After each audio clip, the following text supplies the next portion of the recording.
Qui est la sœur Herline? Madame Catois, ambassadrice de l'école de guérison, vivant à Libreville. Je suis à l'église Christ-en-Bassy à Condat. Parlez-nous de l'école de guérison. L'école de guérison, c'est un outil du ministère pour gagner des millions, sinon des milliards de personnes.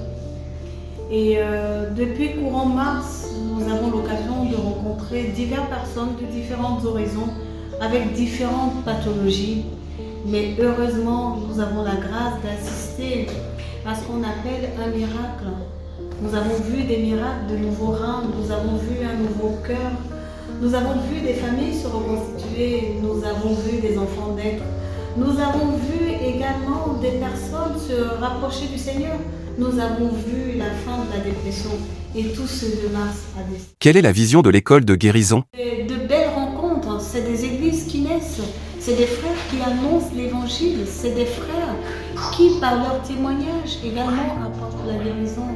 Merci, Pasteur Chris, pour l'école de guérison. Merci à chaque partenaire, car cette année, nous avons pu lever 12 millions de francs CFA. Nous avons pu toucher près de 120 Gabonais. Et nous continuons, nous adhérons à la vision de l'école de guérison.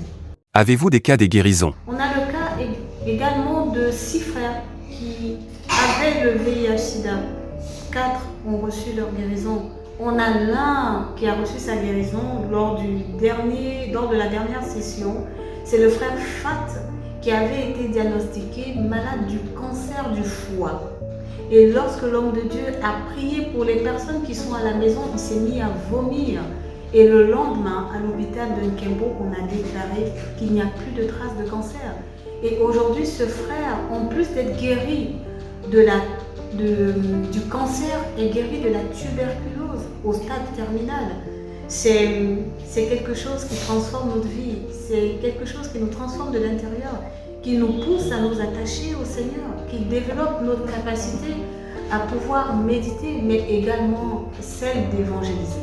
C'est un bonheur de parrainer l'école de guérison, c'est un bonheur d'apporter l'évangile, c'est un bonheur à chaque témoignage que nous recevons, c'est notre foi qui est consolidée, c'est la foi également des personnes en face qui naissent de nouveau, qui rencontrent le Seigneur. Quel est le cas le plus touchant? À ce jour, j'ai énormément de témoignages et le plus touchant, c'est celui de cette dame qui a eu des triplés, dont l'un a rendu l'âme. Cette dame était musulmane et aujourd'hui chrétienne, et ce grâce à l'école de guérison. Mais la meilleure, c'est que sa maison a pris feu et que dans ces flammes, ses jumeaux se sont mis à ramper et sont sortis de la maison sains et saufs. Nous rappelons que durant ce temps de prière et d'exhortation, elle a pris le temps de prononcer les bonnes paroles vis-à-vis de ses enfants. Après avoir prié avec cette femme, voilà ce qui avait été déclaré, que ses enfants sont devant lorsque le danger est derrière. Et si le danger est derrière, ses enfants sont devant. Ses enfants sont surprotégés. Pourquoi? Parce qu'elle a donné sa vie au Seigneur. Elle est née de nouveau. Et elle nous a annoncé hier que ses enfants ont rampé dans les flammes et ne sont pas brûlés. Cela n'est pas l'œuvre d'un homme, mais l'œuvre de Dieu. Nous avons assisté à un qui a de nouveaux reins et qui fait des miracles aujourd'hui à travers son témoignage.